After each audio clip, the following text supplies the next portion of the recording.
Personal loan வச்சுருக்காரு, credit card வச்சுருக்காரு அப்படின்னா அவர் செய்ய வேண்டியது என்ன பண்ணணும் அப்படின்னா, கோல்டு வந்து it's a hedging property.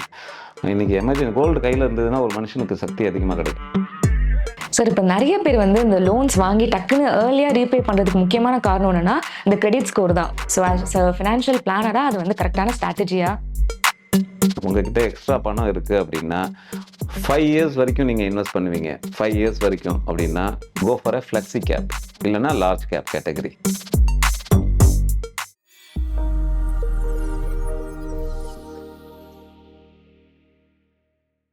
Hello ஜிபு வியூவர்ஸ், நான் உங்கள் விஜய் கண்மணி. இன்னைக்கு நம்ம கூட ஃபினான்ஷியல் பிளானர் மிஸ்டர் ராம்குமார் தான் இணைஞ்சிருக்காரு. ஸோ அவர்கிட்ட நிறைய விஷயங்கள் கேட்டு தெரிஞ்சுக்க போகிறோம். வணக்கம் சார். வணக்கம். எப்படி இருக்கீங்க சார்? நல்லா இருக்கேன். நீங்கள் எப்படி இருக்கீங்க? நான் ரொம்ப நல்லா இருக்கேன் சார். ஸோ நம்ம நிறைய வீடியோஸ் போட்டுட்ருக்கோம் சார். ஸோ அதில் கமெண்ட்ஸில் வந்து பார்த்தீங்கன்னா நிறைய பேர் வந்து லோன்ஸ் பற்றியோ லோன் எப்போ ரீபே பண்ணுறதுன்னு சொல்லிட்டு நிறைய வந்து கன்ஃபியூஷன் இருந்துச்சு. ஸோ அதுக்காகவே இந்த வந்து எக்ஸ்க்ளூசிவாக இந்த டாபிக் வச்சு பேசலாம்காக தான் உங்களை இன்வைட் பண்ணியிருக்கோம் சார். ஸோ இப்போ பொதுவாக இப்போ ஒரு இன்வெஸ்டர்கிட்ட ஒரு 5 லட்சம் இருக்குது நம்ம வச்சுப்போம். அதை வச்சு ஃபஸ்ட்டு அவங்களுக்கு ஆல்ரெடி இருக்கிற கடன்களை வந்து அடைக்கணுமா, இல்லைனா நம்ம வந்து புதுசாக இன்வெஸ்ட்மெண்ட்டை வந்து தொடங்கணுமா சார்? கண்மணி, நல்ல கேள்வி. ஏன்னா இன்னைக்கு ஒருத்தர்கிட்ட லோனும் இருக்குது, அதே சமயத்தில் கையில் காசும் இருக்கும்போது அவருக்கு ஒரு கன்ஃபியூஷன் ஒன்று வரும், என்ன பண்ணுறது அப்படின்னு. ஸோ இந்த சமயத்தில் அவங்க செய்ய வேண்டியது என்னென்னா, அது எந்த வகையான லோன் அப்படிங்கிறத பார்க்கணும். ஃபார் எக்ஸாம்பிள் கடன் அப்படின்னு ஒன்று வந்துருச்சுன்னா நார்மலாக எல்லாத்தையும் இருக்கிறது வந்து பர்சனல் லோன் ஒன்று வச்சுருப்பாங்க, இல்லைனா கிரெடிட் கார்டு மூலமாக ஒரு கடன் ஒன்று வாங்கியிருப்பாங்க. இது வந்து அவங்களோட பர்சனல் எக்ஸிஜென்சிஸ்க்காக யூஸ் பண்ணுறது. அடுத்தது இன்னொரு வகையான லோன் என்னன்னு பார்த்தீங்கன்னா, ஒரு ப்ராப்பர்ட்டி வாங்குறதுக்காக ஒரு ஹோம் லோன் ஒன்று வாங்கியிருப்பாங்க. ஸோ இது வந்து எந்த வகையான லோன் அப்படிங்கிறத வச்சுட்டு பார்க்கணும். எதனால் அப்படின்னா, நீங்கள் ஒரு 5 லட்ச ரூபா உங்ககிட்ட கையில் பணம் இருக்குது அப்படின்னா, நீங்கள் அதை ஒரு இன்வெஸ்ட்மெண்ட் போகிறீங்க அப்படின்னா, ஒரு பேங்க்கில் போனீங்க அப்படின்னா, இன்றைக்கி இருக்கிற ரேட்டு கிட்டத்தட்ட 6.25%, 6.25%லேருந்து 6.25% பேங்க்ஸ் தராங்க. வேற இந்த கடனோட வர அந்த இஎம்ஐயோட லோன் என்ன பர்சன்டேஜில் இருக்குங்கிறத பார்க்கணும். ஃபார் எக்ஸாம்பிள் ஹோம் லோன் எடுத்துட்டோம்னா ஆவரேஜாக இன்றைக்கி இருக்கிற ஹோம் லோனோட இன்ட்ரெஸ்ட் ரேட் வந்து 8.5%லேருந்து 9%. பிகாஸ் இந்த லோன் இன்ட்ரெஸ்ட் ரேட் ரெடியூஸ் ஆகும்போது ஹோம் லோனோட ரேட்டும் ரெடியூஸ் ஆச்சு. அது பிரகாரம் 8.5லேருந்து 8. ஸோ ஹோம் லோன் வச்சுருக்காரு அப்படின்னா அவர் இம்மீடியட்டாக செய்ய வேண்டியது அந்த 5 லட்சத்தை இன்வெஸ்ட்மெண்ட் பண்ணணும். வேற கிரெடிட் கார்டு மூலமாக ஒரு லோன் எடுத்திருக்காரு, பர்சனல் லோன் மூலமாக ஒரு லோன் எடுத்திருக்காரு அப்படின்னா டெஃபினட்டாக அதோட இன்ட்ரெஸ்ட் ரேட்டு 12%க்கு மேலே தான் இருக்கும். சில சமயத்தில் 15% வரைக்கும் கூட இருக்கும். டிபெண்டிங் அப்பான் எந்த கம்பெனியில் ஒர்க் பண்ணுறாரு அப்படிங்கிறது, எந்த சமயத்தில் எடுத்திருக்காரு, யார் மூலமாக எடுத்திருக்காரு அப்படிங்கிறது. ஸோ அந்த சமயத்தில் அவர் செய்ய வேண்டியது என்ன அப்படின்னா, இமீடியட்டாக அந்த 12% 15% ரேஞ்சில் இருக்கிற பர்சனல் லோன் இஎம்ஐயை பார்ட் பேமெண்ட் பண்ணி க்ளோஸ் பண்ணணும். இல்லைனா கிரெடிட் கார்டோட அவுட்ஸ்டாண்டிங் அமௌண்ட் எதாவது இருந்ததுன்னா பே பண்ணணும். ஸோ எந்த வகையான லோனுங்கிறத பொறுத்து தான் இது நம்ம டிசைட் பண்ணுறது. Okay sir. ஸோ அந்த வச்சு எனக்கு ஒரு கேள்வி இருக்குது சார். இப்போ நீங்கள் சொல்லியிருந்தீங்க ஹோம் லோன்ஸ் ஆகட்டும், பர்சனல் லோன் ஆகட்டும், அதே மாதிரி கிரெடிட் கார்டு, இதை வச்சு தான் நிறைய பேர் வந்து கடன் வாங்குறதே இருக்குது. ஸோ இந்த 3 லோன் ஒருத்தவங்களுக்கு இருக்குன்னா ஃபஸ்ட்டு ப்ரிஃபரன்ஸ் எதுக்கு கொடுத்து அதை வந்து அடைக்கணும் சார்? ஓகே, இப்போ நம்ம 2 எக்ஸாம்பிளாக வச்சுக்கலாம். ஃபஸ்ட்டு நம்ம ஹோம் லோன்காரங்கள்ட்ட வச்சுட்டு பேசுவோம். ஸோ ஹோம் லோன்னா இருந்தால் அவங்க 8% வட்டி தான் பே பண்ணிட்டு இருப்பாங்க. ஸோ அப்படி இருக்கிற சமயத்தில் அவங்க என்ன தான் இந்த அமௌண்ட்டை கொண்டு போய் கொடுத்தா கூட அந்த ஹோம் லோனோட இஎம்ஐ கம்மியாகும். வேற அதவே அவர் வைஸாக திங்க் பண்ணி அந்த 5 லட்சம் ரூபாயை ஃபஸ்ட்டு அவர் ஒன்று மைண்டில் நினச்சிக்கணும்.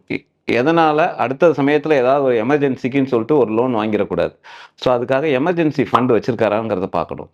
ஸோ சப்போஸ் அவர்கிட்ட எமர்ஜென்சி ஃபண்டே இல்லைன்னு வச்சுக்கோங்களேன், அப்போ என்ன பண்ணணும் அப்படின்னா, இமீடியட்டாக அவரோட மந்த்லி எக்ஸ்பென்சஸ் வீட்டுக்கு குறைஞ்சபட்சம் ஒரு 40,000 ரூபா ஆகுது அப்படின்னா ஒரு 5 மந்த்ஸ்க்கான எக்ஸ்பென்சஸை, பிகாஸ் நாளைக்கே வந்து திடீர்னு ஒரு ஜாப் கிரைசிஸ் வருது, இல்லை ஒரு அன்ஃபோர்சீன் ஈவெண்ட் நடந்து ஒரு எமர்ஜென்சி எக்ஸ்பென்சஸ் வருது அப்படின்னா அவர் இமீடியட்டாக ஒரு லோனுக்கு போவார், பர்சனல் லோனுக்கு போவார்.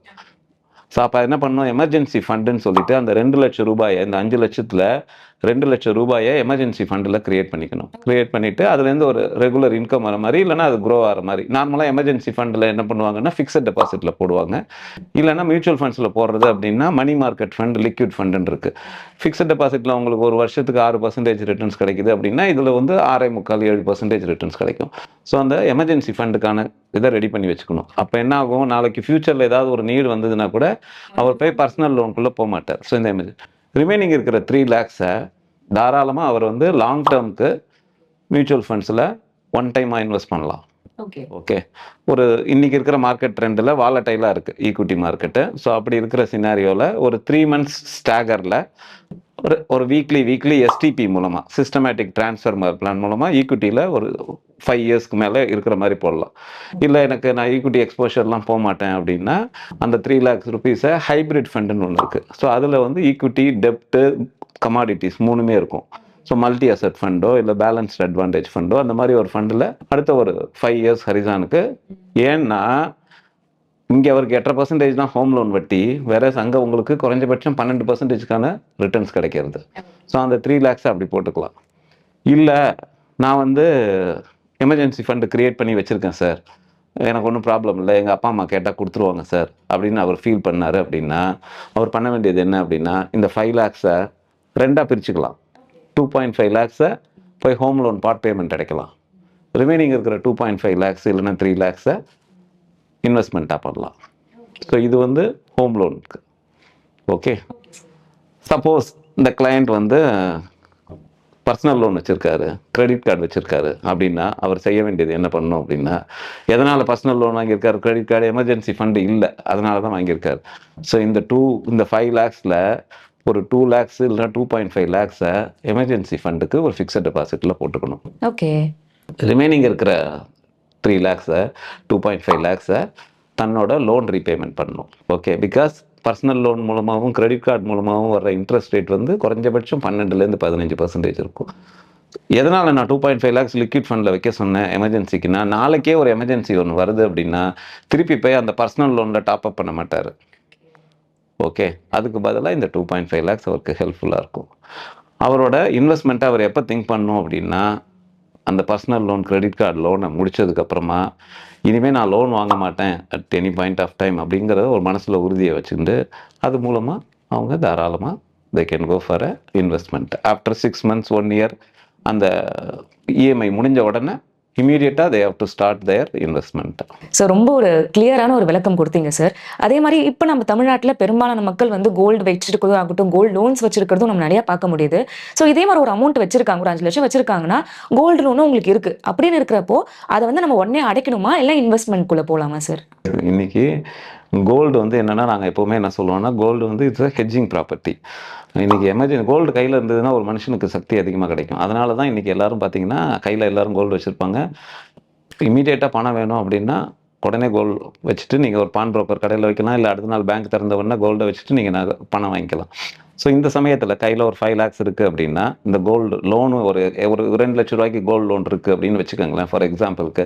அந்த சமயத்தில் என்ன பண்ணணும் அப்படின்னா கோல்டு லோனில் ஒரு அட்வான்டேஜ் என்ன அப்படின்னா நீங்கள் மாதம் இன்ட்ரெஸ்ட் கட்டினா போதும். சில பேங்க்ஸ் என்ன சொல்கிறாங்கன்னா வருஷத்துக்கு ஒரு தடவை இன்ட்ரெஸ்ட்டை கட்டிட்டு ரெனியூ பண்ணிக்கங்க அப்படின்னு சொல்கிறாங்க.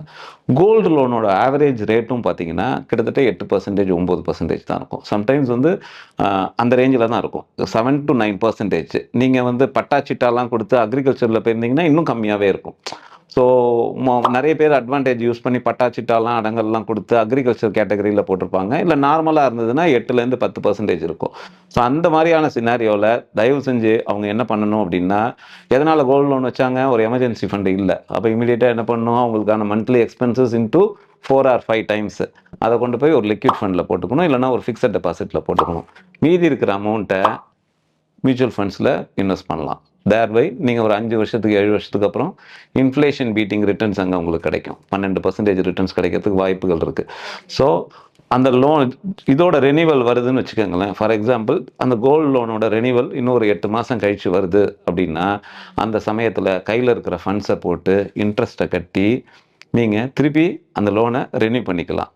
இல்லை அப்படின்னா உங்களோட எமர்ஜென்சி ஃபண்ட் இருக்குல்ல, அந்த எமர்ஜென்சி ஃபண்டை எடுத்து உங்களோட கோல்டு லோனை ரெனியூ பண்ணிக்கலாம். பட் நீங்கள் மீன்வைல் என்ன பண்ணணும்னா உங்களோட மந்த்லி எக்ஸ்பென்சஸ்லேருந்து கொஞ்சம் கொஞ்சமாக கட் டவுன் பண்ணி அடுத்த ஒரு எமர்ஜென்சி ஃபண்டை க்ரியேட் பண்ணி வைக்கணும். என்றைக்குமே லோன் போகிறதுக்கு முன்னாடி கிட்டத்தட்ட 2-3 தடவை யோசிக்கணும், இந்த லோன் போகலாமா, இந்த லோன் வேணுமா, இந்த லோன் நமக்கு இம்பார்ட்டண்ட்டா அப்படிங்கிறது.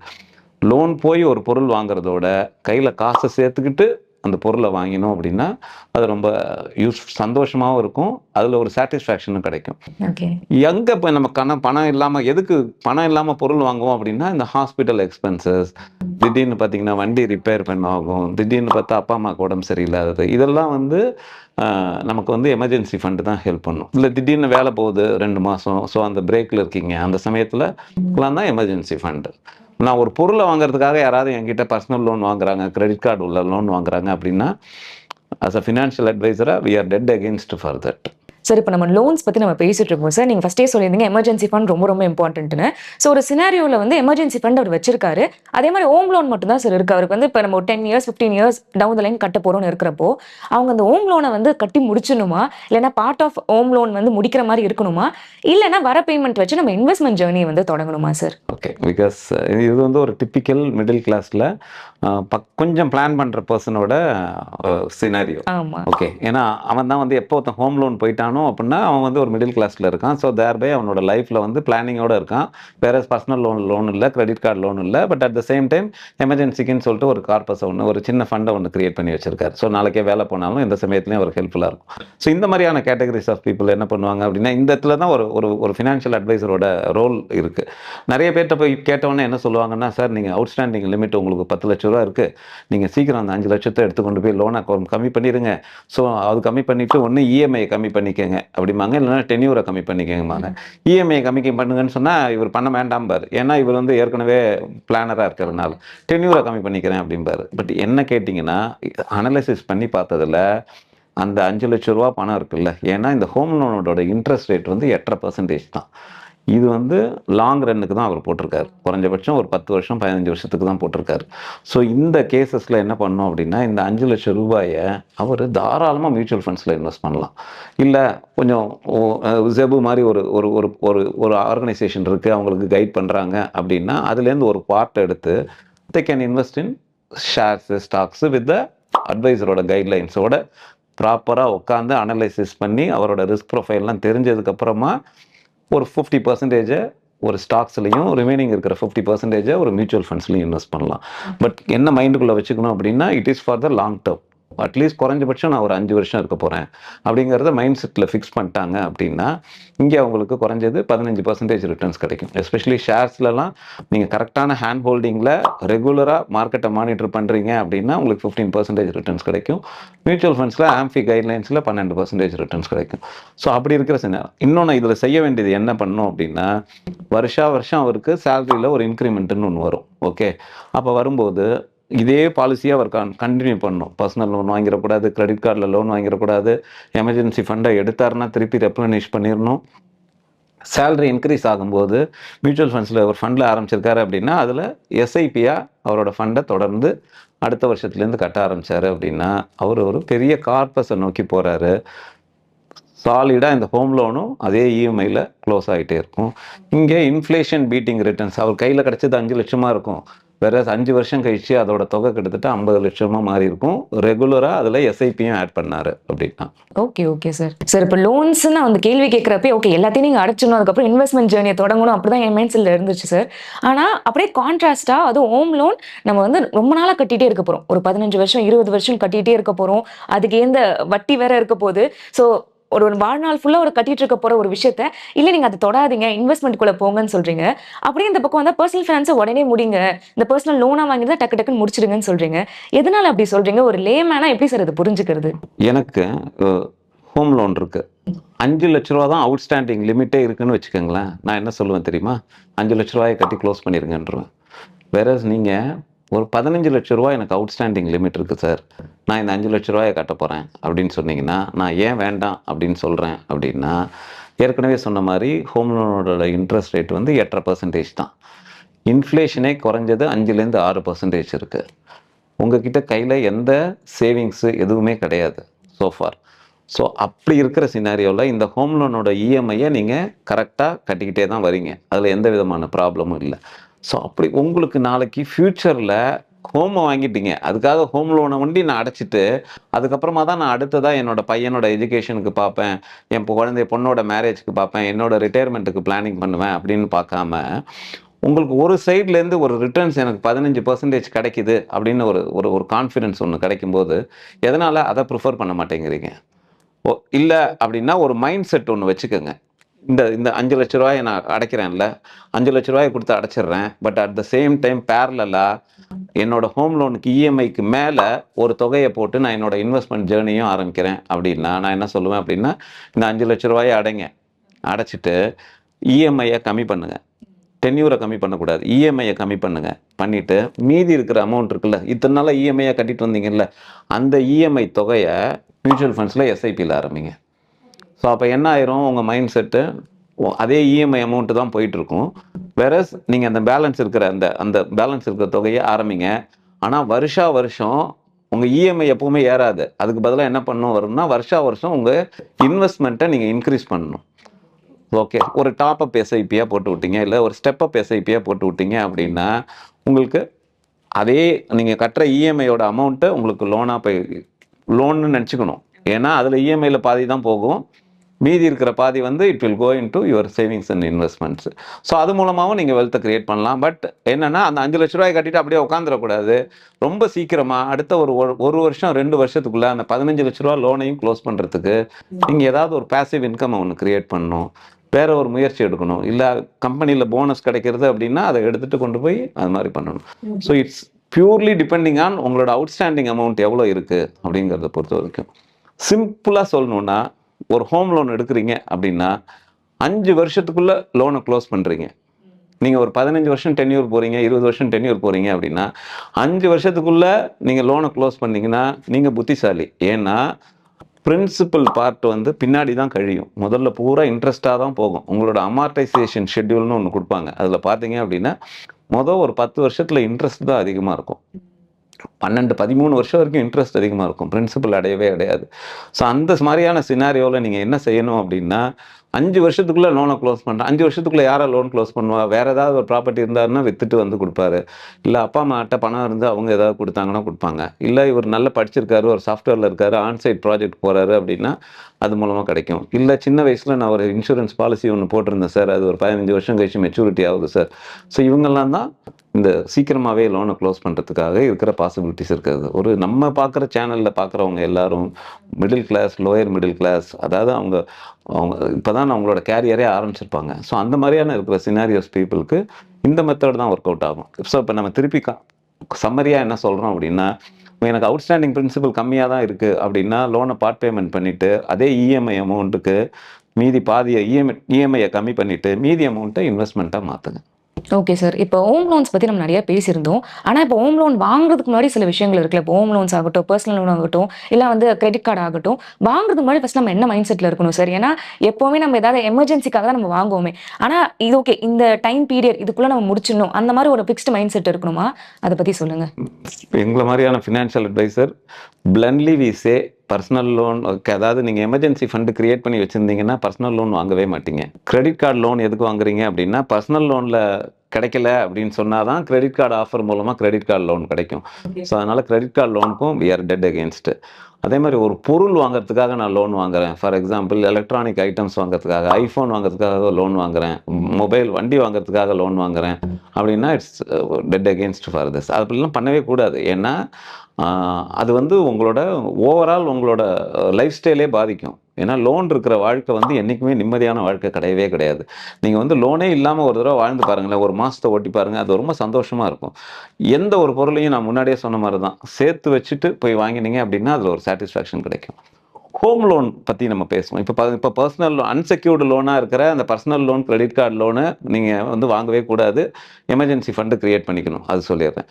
ஹோம் லோன் வாங்குறது எப்படி வாங்குறது அப்படின்னா, இப்போ புதுசாக நீங்கள் வரீங்க அப்படின்னா, ஹோம் லோன் வாங்குறீங்க அப்படின்னா ஹோம் லோன் வாங்காதீங்கன்னு சொல்லுவேன். ஆனால் இன்றைக்கி இருக்கிற சொசைட்டியில் என்ன சொல்கிறாங்கன்னா, ஒரு பையன் வேலைக்கு சேர்ந்த உடனே அடுத்த ஒரு 5 வருஷம் 6 வருஷத்துக்குள்ளே லோன் வாங்கணும், அப்போ தான் அவனுக்கு ஒரு மேரேஜ் ஆகும்போது கிடைக்கும். உங்கள் அப்பா அம்மாட்ட ஓன் ஹவுஸ் இருக்குது அப்படின்னா நீங்கள் தயவு செஞ்சு லோன் வாங்காதீங்க. அதே மாதிரி நீங்கள் எங்கே செட்டில் ஆக போகிறீங்க அப்படிங்கிறது உங்களுக்கு தெரியாமல் ஒரு அன்சர்டனிட்டி இருக்குது அப்படின்னா லோன் வாங்காதீங்க. நீங்கள் எந்த இடத்துல இருக்க போகிறீங்க அப்படிங்கிறத கன்ஃபார்மாக தெரிஞ்சுக்கோங்க. ஹோம் லோன் வாங்குறதுக்கு முன்னாடி நீங்கள் போய் ஒரு 20% உங்களோட கையிலேருந்து பணத்தை போட்டு கட்டி ஆகணும். அப்போ தான் உங்களுக்கு லோன் கொடுப்பாங்க. 50 லட்ச ரூபா ஒரு ப்ராப்பர்ட்டி இருக்குது அப்படின்னா நீங்கள் 10 லட்ச ரூபா கையில் வச்சுருக்கணும், மீதி 40 லட்ச ரூபா லோன் போவீங்க, 80%. ஸோ இந்த சினாரியோவில் நாங்கள் என்ன அட்வைஸ் பண்ணுறோம் அப்படின்னா, இப்போதைக்கு லோன் போகாதீங்க, ஒரு 8 வருஷம் 10 வருஷம் கழிச்சு போங்க. அதுக்குள்ளே நீங்கள் ஒரு ஸ்டேபிள் ஆயிடுவீங்க எங்கே செட்டில் ஆக போகிறீங்க அப்படிங்கும்போது. ஸோ இந்த சினாரியோவில் நம்ம சொல்கிறது, இந்த 10 லட்சத்தை மியூச்சுவல் ஃபண்ட்ஸில் முதலீடு பண்ணுங்கள். ஓகே, அது வந்து குறைஞ்சபட்சம் உங்களுக்கு ஒரு 12% கிடைக்கும். ஹோம் லோன் நாளைக்கு ஆரம்பிச்சிங்கன்னா இஎம்ஐ கட்டுவீங்களா? ஓகே, அந்த இஎம்ஐ அமௌண்ட்டை எவ்வளோங்கிறத மனசில் வச்சுக்கோங்க. இப்போ நீங்கள் வீடு வாங்கிட்டு போனீங்க அப்படின்னா உங்களுக்கு ரெண்ட் கிடைக்காது. ஏன்னா ரெண்ட் கிடையாது. ஏன்னா அதனால என்ன பண்ணுங்க, அந்த ரெண்ட் அமௌண்ட்டை மைனஸ் பண்ணுங்க. ஸோ நீங்க ரெண்ட் வீட்லயே இருங்க, வாடகை வீட்லயே இருங்க. இந்த இஎம்ஐ அமௌண்ட்டு மைனஸ் ரெண்ட் மீதி இருக்கிறத என்னால இஎம்ஐ கட்ட முடியும் அப்படின்னு சொல்லிட்டு தானே ஹோம் லோன் போறீங்க. ஸோ அப்போ என்ன பண்ணணும், இந்த இஎம்ஐ அமௌண்ட் மைனஸ் ரெண்ட், ஏன்னா நீங்க ரெண்ட் வாடகை வீட்டில் இருக்க போறீங்க, அதை மைனஸ் பண்ணிட்டு மீதி இருக்கிற அமௌண்ட்டை எஸ்ஐபியில் இன்வெஸ்ட் பண்ணுங்க, மியூச்சுவல் ஃபண்ட்ஸில். ஒரு 8 வருஷம் 10 வருஷம் ஆகட்டும். ஆனதுக்கப்புறம் நீங்கள் முதல்ல போட்ட அந்த 10 லட்ச ரூபா கார்பஸ் ஒரு பெருசாக வளர்ந்துருக்கும். நீங்கள் மாதம் மாதம் கட்டின எஸ்ஐபி அமௌண்ட்டு கொஞ்சம் வளர்ந்துருக்கும்.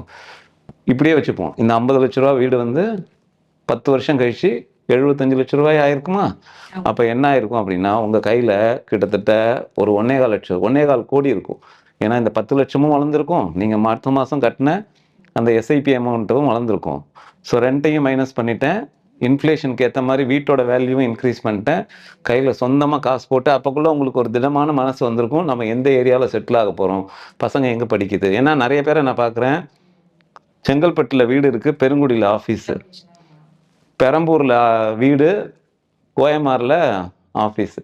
ஸோ இது நிஜமாக சாத்தியக்கூறே கிடையாது. ஒரு நாளைக்கு 3 hours ஜேர்னி இங்கேருந்து அப்ஸ் அண்ட் டவுன் போயிட்டு வருது. ஸோ எங்கே இருக்க போகிறீங்களோ அதுக்கு நியர்பை. இல்லை ஒரு மைண்ட் செட் வந்துருச்சு, நான் ஊரில் போய் செட்டில் ஆக போகிறேன் அப்படின்னா, இன்னும் கம்மியான எக்ஸ்பெண்டிச்சரில் ஊரில் அழகாக சின்னதாக உங்களுக்குன்னு ஒரு சொந்த வீடு கட்டிக்கலாம். ஸோ அதனால் எந்த லோன் வாங்குறதுக்கு முன்னாடி யோசிங்க, இது நமக்கு தேவையா தேவையில்லையாங்கிறத அனலைஸ் பண்ணிக்கோங்க. ஆனால் இந்தியாவில் ஒரு தனி மனிதனுக்கு ஒரு ஷெல்டர் தேவை, அது ஒத்துக்கிறேன். அதுக்காக நான் வீடு வாங்குறதுக்கு எகென்ஸ்ட்னு சொல்கிறது இல்லை. அதை சொந்தமாக காசு போட்டு வாங்கி அதை அனுபவிச்சு பாருங்க, அதில் ஒரு பெரிய சந்தோஷம் கிடைக்கும். சார் இப்போ நிறைய பேர் வந்து இந்த லோன்ஸ் வாங்கி டக்குன்னு ஏர்லியாக ரீபே பண்ணுறதுக்கு முக்கியமான காரணம் என்னன்னா, இந்த கிரெடிட் ஸ்கோர் தான். ஓகே, நம்ம டக்குன்னு முடிச்சிட்டோம்னா கிரெடிட் ஸ்கோர் இன்க்ரீஸ் ஆகும், நம்ம அதை வச்சு ஃபியூச்சரில் ஏதாவது லோன்ஸ் வாங்க முடிஞ்சா டக்குன்னு வந்துடும் அப்படின்ற ஒரு விஷயம்.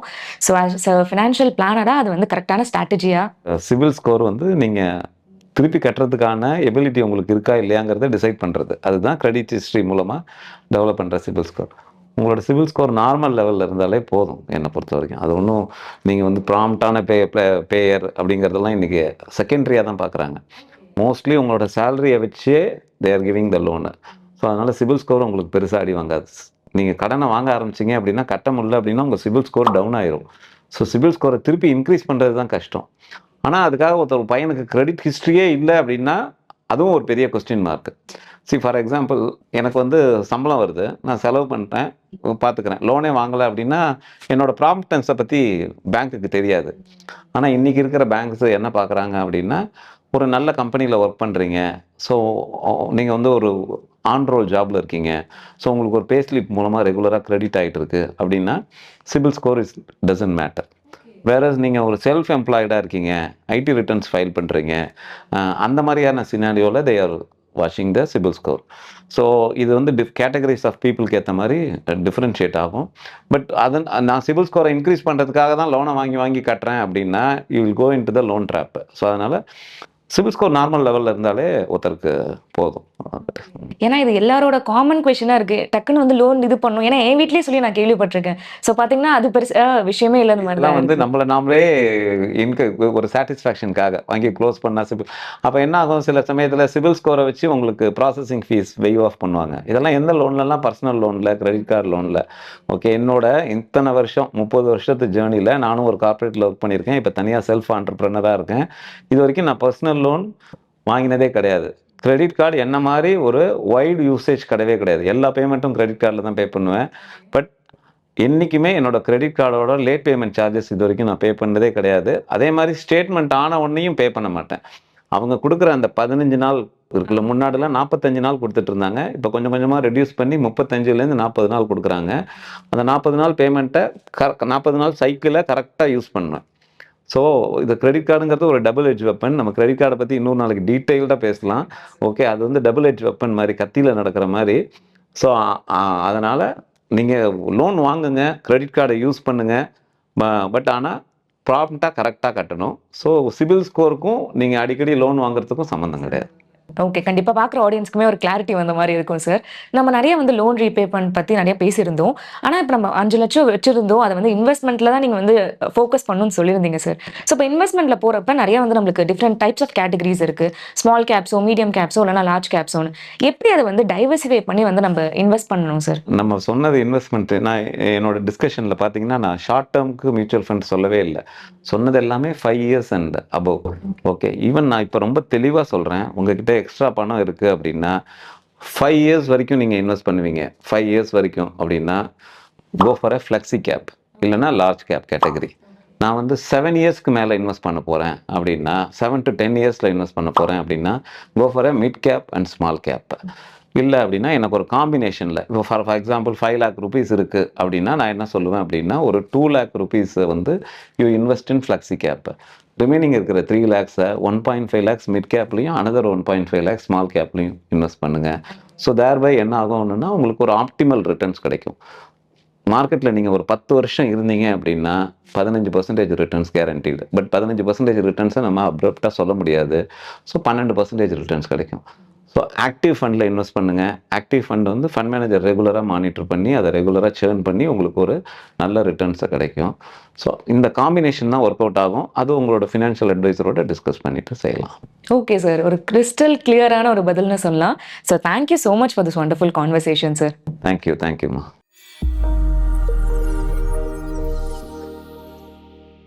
Investments in security markets are subject to market risk. Read all the related documents carefully before investing.